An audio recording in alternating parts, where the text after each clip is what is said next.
Bismillahirrahmanirrahim. Assalamualaikum warahmatullahi wabarakatuh. Perkenalkan, nama saya Muhammad Rafi Albani Muhtarom dengan NIM 12350201181, jurusan Bahasa dan Sastra Arab, Fakultas Adab dan Humaniora.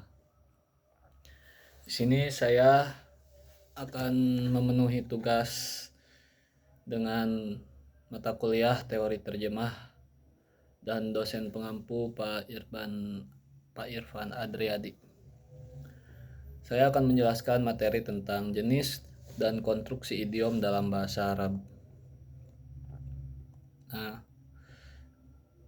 yang pertama, sebelum ke pembahasan yang lebih lanjut, di sini saya akan menerangkan dulu bahwa bahasa merupakan alat komunikasi utama yang digunakan manusia dalam menyampaikan gagasan, pemikiran, ataupun perasaan. Dan dalam penggunaannya, bahasa tidak hanya mengandung makna literal, tetapi juga makna kiasan yang seringkali dipengaruhi oleh konteks dan budaya penuturnya. Salah satu bentuk makna kiasan tersebut adalah yaitu idiom sendiri. Apa itu idiom? Yaitu idiom adalah gabungan kata yang memiliki makna khusus yang tidak dapat dipahami secara langsung dan arti masing-masing kata penyusunnya. Oleh karenanya, idiom seringkali menimbulkan kesulitan dalam pemahaman, terutama bagi pembelajar bahasa atau dalam proses penerjemahan bahasa. Nah, di sini dalam kajian teori terjemah, idiom menjadi salah satu aspek yang penting untuk diperhatikan. Hal ini karena penerjemahan idiom tidak dapat dilakukan secara harfiah, melainkan harus mempertimbangkan makna, konteks, serta budaya yang melatar belakanginya, agar tidak jadi kesalahan penafsiran.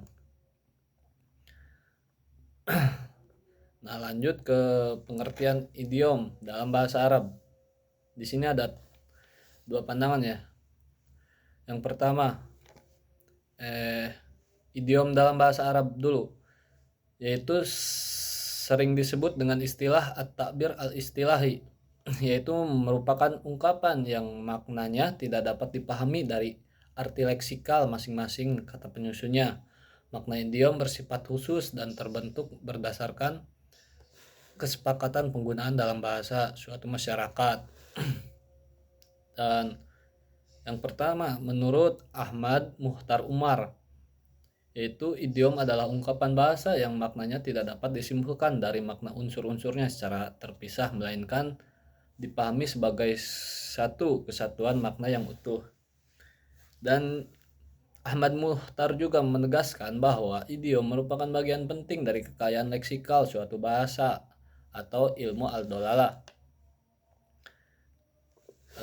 Lanjut ke Tamam Hasan yang menjelaskan bahwa idiom adalah struktur kebahasaan yang maknanya telah berpindah dari makna asal yang menjadi makna baru yang disepakati oleh penutur bahasa tersebut. Perubahan makna ini menjadikan idiom dan tidak dapat diterjemahkan secara harfiah. Nah, selanjutnya konstruksi idiom dalam bahasa Arab. Dalam kajian linguistik, idiom dikenal dengan istilah at-ta'bir al-istilah, yaitu ungkapan yang maknanya tidak dapat dipahami secara harfiah dan unsur-unsurnya. Tadi dijelaskan bahwa Ahmad Muhtar menjelaskan idiom adalah susunan bahasa yang maknanya tidak dapat dipahami dari unsur-unsurnya, tetapi dari makna keseluruhannya. Gitu. Sejalan dengan itu, ketidaklarasan yang juga menyatakan bahwa idiom merupakan konstruksi yang maknanya tidak sama dengan gabungan kosakatanya yang biasanya berupa frasa tetap dalam suatu bahasa. Ada pertanyaan, maknanya apa?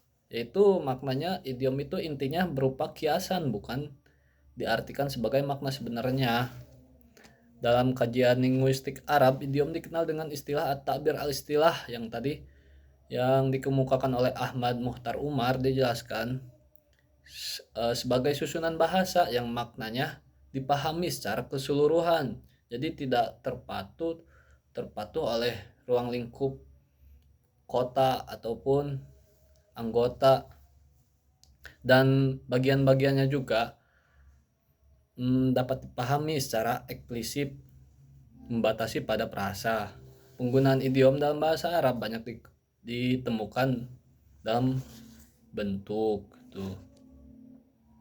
Selain itu, Bakar 2018 dalam kajian penerjemahan juga menekankan bahwa idiom dan ungkapan tetap umumnya terbentuk frasa yang maknanya tidak dapat diterjemahkan secara harfiah. Maka berdasarkan pembahasan tadi di atas, para ahli dalam penelitiannya, idiom difokuskan pada bentuk frasa, sedangkan bentuk klausanya dan kalimat tidak menjadi fokus utama kajian berdasarkan teori dari para ahli yang telah tadi disebutkan. Lanjut, dalam penelitian ini, idiom yang berbentuk frasa itu diklasifikasikan ke dalam 3 jenis, yaitu frasa nominal atau al-ibarah al-ismiyah, dan yang kedua ada frasa verbal atau al-ibarah al-fi'liyah, dan frasa preposisional atau disebut dengan al-ibarah sibeh jumlah. Klarifikasi ini digunakan untuk memudahkan pemahaman terhadap pola konstruksi idiom dalam bahasa Arab. Nah, begitu. Yang tadi yang pertama, frasa nominal atau ibarah ismiyah, yaitu idiom yang tersusun dari unsur kata atau isim tanpa mengandung unsur verba utama. Frasa ini biasanya bersifat deskriptif dan menunjukkan suatu keadaan atau sifat tertentu. Ciri-ciri ibarah ismiyah atau frasa nominal ini yaitu didominasi kata benda, tidak menunjukkan tindakan langsung, makna kiasan bersifat tetap. Contoh, yad wahidah. Secara literal artinya yaitu satu tangan, tetapi makna idiomnya itu adalah yad wahidah itu adalah kebersamaan atau persatuan, tangan terkepal gitu. Yang kedua ada kolbun abyad, ya, kolbun abyad yang secara literal, secara dasar artinya itu adalah hati yang putih. Tetapi kalau diterjemahkan segitu artinya kurang akan pemahamannya. Makanya ada makna idiomnya yaitu orang yang tulus, orang yang baik hati gitu. Nah, lanjut ke frasa verbal atau al-ibarah al-fi'liyah.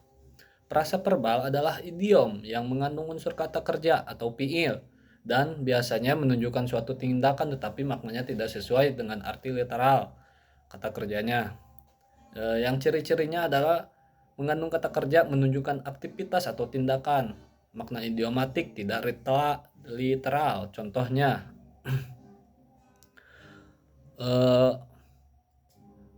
Rofa ar-royah al-baiko, yang secara penerjemahan literalnya yaitu mengangkat bendera putih, tetapi secara arti makna idiom yaitu mengangkat bendera putih itu adalah tindakan menyerah atau angkat tangan begitu.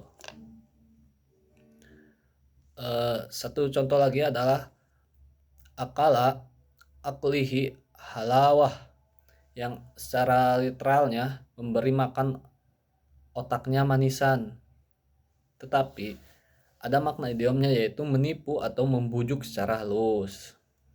Dilanjut ke yang ketiga ada frasa preposisional atau al-ibarah sibeh jumlah. Frasa ini biasanya terdiri dari huruf jar atau preposisi dan kata benda atau dikenal juga sebagai sibeh jumlah. Meskipun bentuknya sederhana, maknanya bisa sangat idiomatik. Jadi berbeda dengan terjemah literalnya, terjemah aslinya gitu. Di sini adalah contoh fi dimatihi, yang artinya itu dalam tanggungannya, fi dimatihi. Tetapi makna idiomnya yaitu menjadi tanggung jawabnya gitu, dalam tanggungannya, kan itu kurang dapat dimengerti gitu. Nah, muncullah makna idiom preposisional itu sebagai apa ya, bentuk sederhana yang dapat diartikan, yaitu menjadi tanggung jawabnya. Lanjut, ada contoh ala al-aina wa al-ars, yang secara literalnya di atas mata dan kepala. Nah, di sini ada makna idiomnya yang diartikan sebagai dengan senang hati atau siap melaksanakan gitu. Adapun jenis-jenis idiom dalam bahasa Arab, di sini ada idiom penuh atau komplit idiom, yaitu idiom di mana unsur-unsur penyusunnya dan maknanya sudah menyatu secara sempurna.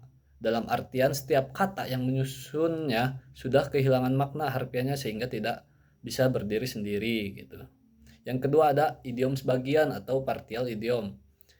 Merupakan idiom yang unsurnya masih memiliki makna literal, tetapi keseluruhan ungkapan bersifat idiomatis, yang artinya dalam idiom sebagian ini adalah salah satu kata yang menjadi unsur pembentukannya masih memiliki makna. Itu lanjut ada mungkin segitu yang bisa saya paparkan, yang bisa saya jelaskan untuk pembahasan idiom ini. Dicukupkan sampai di sini. Wassalamualaikum warahmatullahi wabarakatuh.